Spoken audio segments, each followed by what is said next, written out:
So the first year of our transformation was changing the mindset, creating the process and the infrastructure to deliver the right level of accountability of a publicly traded company.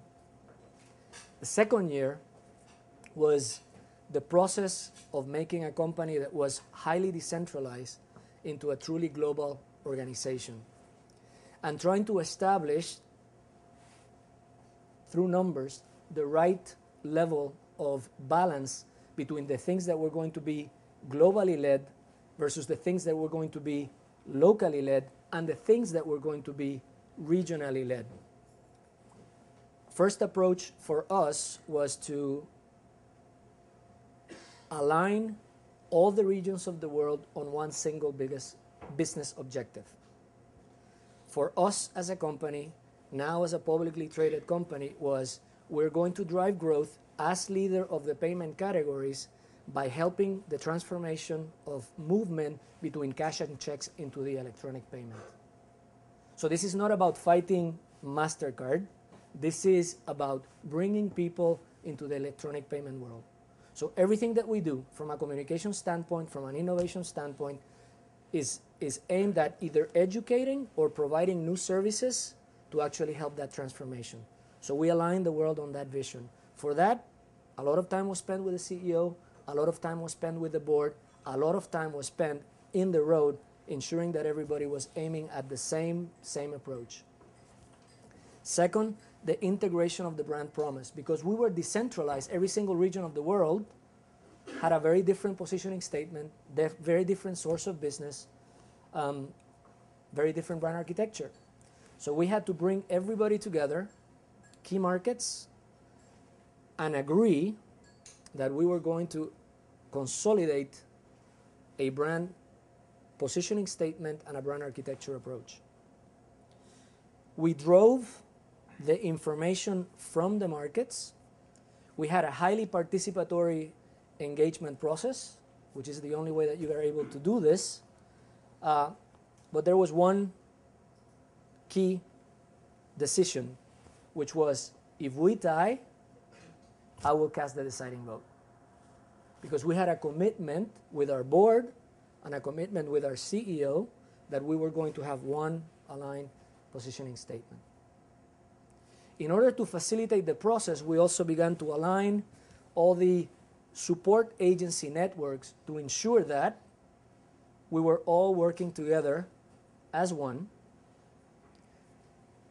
As many of you know, one of the sources of power in a marketing organization for a country or a region is to having the right portfolio of partners. So we all got together and agreed that we were going to decide on one network, only one network. For that, the decision that we made was that we were going to invite all the incumbent agencies to ensure that every region of the world felt that they were taken into consideration and that we were going to align on one. We did it first with media because that drove significant synergies, and now synergies and savings matter to the P&L. Then we went into the overall strategic agency network piece. Once that was done, again, a lot of interaction, a lot of debate, a lot of heavy, passionately heated discussions. We came to terms with one positioning statement. We came to terms with one agency network around the world. The next step was to decide what were the things that we were going to do globally and what were the things that we were going to do locally. Agree on a brand architecture and then taking it to the road. I spent 80% of my time aligning regions, regional presidents, aligning country managers, marketing people, the new management team in San Francisco, and even the board of directors. That took about 4 months of just selling. But critical, because if you don't have that level of alignment and engagement up front, you're going to pay it in the back end, because nothing happens unless your strategy and your platform is bought in and lived by the people that are actually going to implement the process. So that took about 9 months. Through that, we were able to consolidate positioning, global communication strategy, campaign, and now we're in a position where we're beginning to leverage some of the properties like the Olympics that probably you guys saw. The Go World campaign was our first global implementation of a comprehensive campaign, which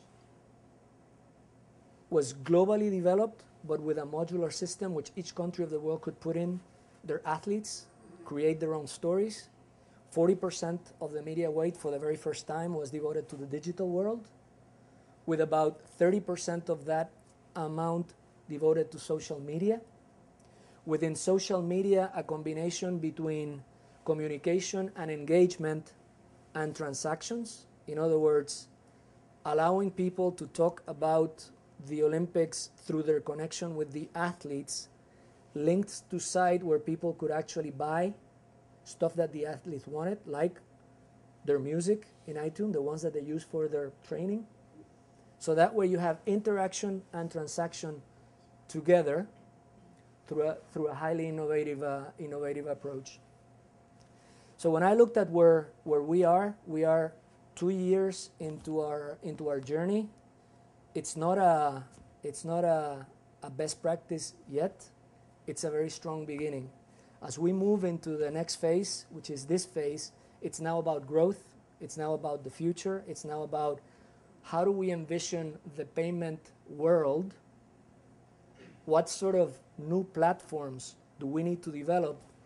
And what is the best way to engage the consumer to actually present those platforms? What we know is that the digital world will be critical. That's why we're investing so much money behind it. That we need to crack what is the best model for social media, because it's very good for branding. We still haven't cracked the transactional part of it yet.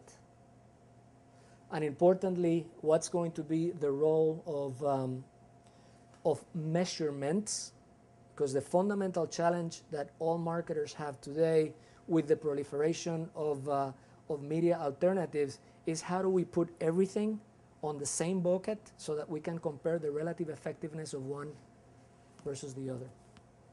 So that's where we are today. We're looking, the year is looking very good for us. It's looking very good for the category, and we're looking forward to an overall economic improvement globally, but particularly in the United States. Con escenario, luces, música de fondo.